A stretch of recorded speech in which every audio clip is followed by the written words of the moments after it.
Apple vision pro ఒఫిషియల్లీ 2024లో release అయింది and 1 month after ఒఫిషియల్లీ dead కూడా అయిపోయింది. అసలు న్యూస్ లేదు, ఏం లేదు, హైప్ అసలు ఎక్కడ నడుస్తలేదు ఈ డివైస్ కోసం. ఇది రిలీజ్ అయినప్పుడు అయితే మొత్తం ఇంటర్నెట్, ఇన్స్టాగ్రామ్ మొత్తం యాపిల్ విజన్ ప్రోనే ఉండే.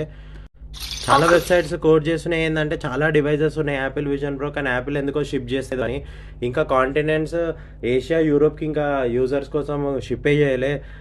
పబ్లిక్కి కాకుండా డెవలపర్స్కైనా చేయాలి షిప్పింగ్, కానీ ఇప్పటివరకు అది స్టార్ట్ చేయాలి. అది ఎందుకో తెలియదు. లెస్ డిమాండ్ ఉంది కానీ సప్లై మాత్రం ఫుల్ ఉంది.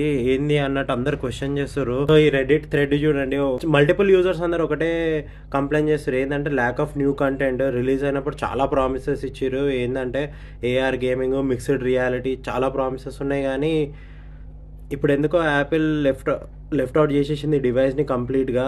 ఇది కొనుక్కున్న వాళ్ళు $4,000 పెట్టి చాలా డిసప్పాయింట్మెంట్ ఫీల్ అవుతున్నారంట.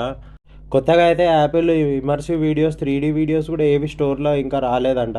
సో చాలామంది ఏం కంప్లైంట్ చేస్తారంటే ఇది కొత్త డివైస్ కదా, కొంచెం టైం ఇవ్వరి అని. ఎందుకంటే ఫస్ట్ ఐఫోన్ రిలీజ్ అయినప్పుడు కనీసం యాప్ స్టోర్ కూడా లేకుండే అంట కొద్ది కాలము. నాకేమనిపిస్తుంది అంటే just use the device, forget about the hype అంట నేను. ఎందుకంటే చాలామంది హైప్ లేదు, డివైస్ వేస్ట్ అది ఇది అని అంటున్నారు. కానీ హైప్ ఉన్నా లేకున్నా ఇది ఖచ్చితంగా అడ్వాన్స్ టెక్నాలజీ అని అంట నేనైతే.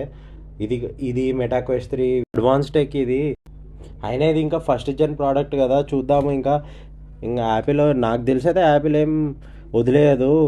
గూగుల్ది ట్రాక్ రికార్డ్ చూసుకుంటే వాడు చాలా వదిలేసిండు. నేనైతే గూగుల్ది ఒక డివైస్ ప్రాజెక్ట్ స్టడీ అని ఉంటుండే, క్లౌడ్ గేమింగ్ అని, వాడు చాలా వదిలేస్తాడు. యాపిల్ అయితే మ్యాక్సిమం అట్లా వదిలేయదు అని అనుకుంటున్నా. చూడండి మీకు ఏమనిపిస్తుంది కమెంట్.